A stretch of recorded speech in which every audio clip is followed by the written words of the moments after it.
Hello, and welcome to the Consilium Aquis Sulis Introduction to Reliability, Availability, and Maintainability, part of our series on Introduction of New Technology. This course is intended for anyone interested in the reliability and availability of products and services. It consists of a single online video presentation, which can be viewed at will. Please note that the course is for educational purposes only. Please consult the standards and legislative requirements applicable to your specific industry and country for definitive information. There are no prerequisites for attending this course. This video will explain the management of reliability, availability, and maintainability, and how in-service monitoring can contribute to this. If used for long enough, all systems will fail at some point. How often during their planned service life depends on their reliability. Systems often follow a bathtub curve of reliability. The reliability is often worst early on in their life due to teething problems or manufacturing defects, often covered by a manufacturer's warranty. After a prolonged period of relatively good reliability, systems tend to become less reliable as they wear out. The consequences of failures can vary significantly. Some may have no effect on operational service, others may degrade one or more functions of the system, others may prevent the system operating at all. Identifying potential failure modes and the consequences of those failures is a key part of reliability analysis. FMEA seeks to identify potential failure modes, analyze their probability of occurrence, and assesses the severity of their effects in a systematic manner. Like safety management, FMEA begins by clearly defining the system being analyzed.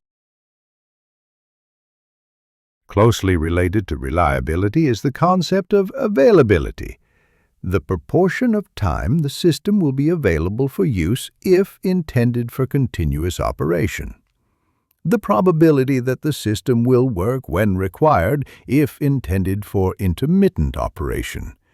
A system with poor reliability does not necessarily have low availability, as failures may not affect operational service. Availability can be greatly improved through redundancy. Consider the case of a business that operates through a single computer. That computer represents a single point of failure for the business. If the business invests in a second computer, which is normally redundant, its availability is improved because it can continue to operate if one computer fails. In the previous example, the business with two computers had greater availability than the business with one. However, the business with one had greater reliability because it had less equipment to go wrong. There is thus a natural trade-off between reliability and availability. FTA can be used alongside FMEA to quantify the impact of redundancy. Single points of failure come together in OR gates. Failure of any one results in a higher-level failure. Redundant equipment comes together in AND gates. A higher-level failure can only occur if all items of equipment fail. When quantifying failure rates in redundant systems, it is important to consider common cause failures.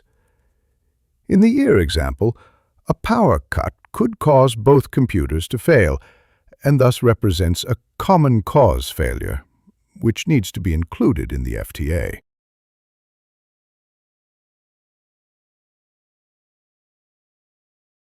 Between redundancy and single points of failure is graceful degradation.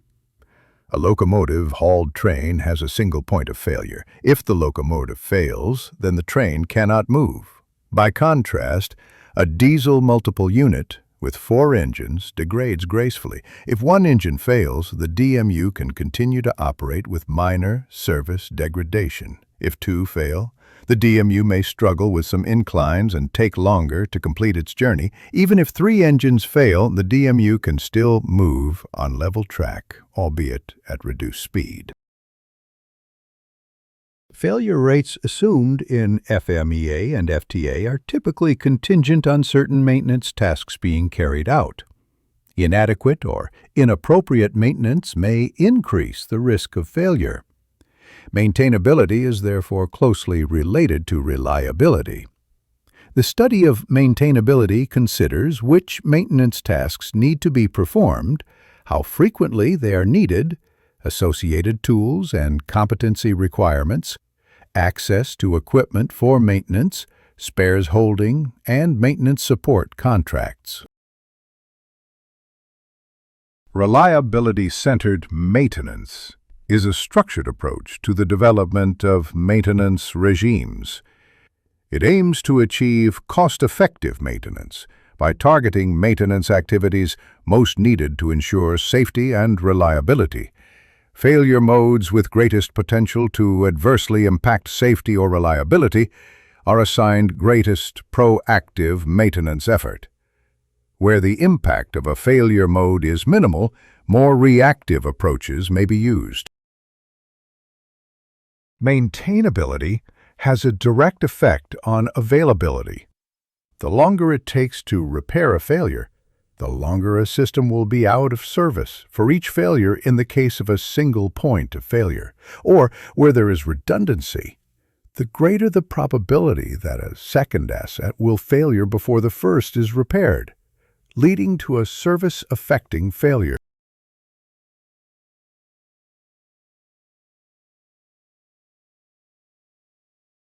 When calculating availability, the time an asset will be out of service after a failure is not just the time to diagnose and rectify the fault. Additional, often much greater, time is taken up in getting the maintenance team to the asset. For larger assets, this is the time to travel to the site where the asset is located and gain access to that site. For smaller assets, it is the time to transport the asset to the maintenance center. Locations of maintenance teams with respect to assets and shift patterns can thus have a strong bearing on total time to repair. A key part of any maintenance regime is reporting and analyzing failures and the corrective action taken to address them. Over time, such information can be useful in improving understanding of failures, how best to repair, and even predict or prevent them. Practice can thus foster reliability growth after a system is brought into operational service. Remote condition monitoring, which confusingly has the same abbreviation as reliability-centered maintenance, reports information about key assets. Such information can help diagnose or even predict faults. However, not all information about an asset is necessarily useful for maintenance, nor is useful information necessarily easy to interpret. Furthermore, remote condition monitoring equipment itself requires maintenance and is a source of failures. Investments in remote condition monitoring therefore require careful consideration of the realistic benefits versus the cost. In summary, if used for long enough, all systems will fail at some point. How often during their planned service life depends on the reliability. Availability is the proportion of time the system will be available, or the probability that the system will work when required. Reliability is contingent on certain maintenance tasks being carried out, hence is closely linked to maintainability. Maintainability also impacts availability through the time to repair failures. Reliability growth can be promoted by reporting and analyzing failures and the corrective actions taken.